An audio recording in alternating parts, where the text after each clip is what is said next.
तुम्ही इथं आलात, ज्या विश्वासानं तुम्ही इथं बसलात आणि ज्या विश्वासानं तुम्ही हा प्रोग्राम ऐकताय, तर त्याच विश्वासानं मी देखील तुम्हाला सांगतो की आज जर तुम्ही आपला सेशन हे 2 भागामध्ये डिवाइड होणार आहे.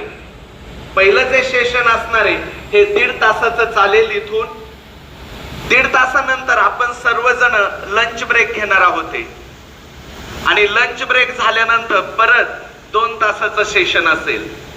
जर आजचा वेळ काढला, तुम्ही आजचा वेळ काढलेलाच आहे आणि हे 2 सेशन जर तुम्ही अटेंड करताय, बघताय, ऐकताय तुमच्या उपस्थितीमध्ये, तर मी सांगतो मित्रांनो, विश्वासाने सांगतो की जो माइंडसेट घेऊन आज तुम्ही आलाय मला माहिती नाहीये, ज्या परिस्थितीमधून तुम्ही आलात मला माहिती नाही, कोणत्या इंटेन्शननी इथं आलात मला माहिती नाही, पण जो विश्वासाने तुम्ही इथं आलाय आणि बसलाय, त्याच विश्वासाने जर हे 2 प्रोग्राम अटेंड केले, तर जे टाटा, बाटा, अंबानी, बिर्ला यांनी काही नसताना पण आपलं स्वतःचं अस्तित्व हे सिद्ध करून दिलं. मित्रांनो, ह्या 3.5 ते 4 तासाच्या प्रोग्राम मध्ये तुम्ही तुमचं अस्तित्व त्यांच्यापेक्षा मोठं करू शकता, हे वचन मी तुम्हाला देतो.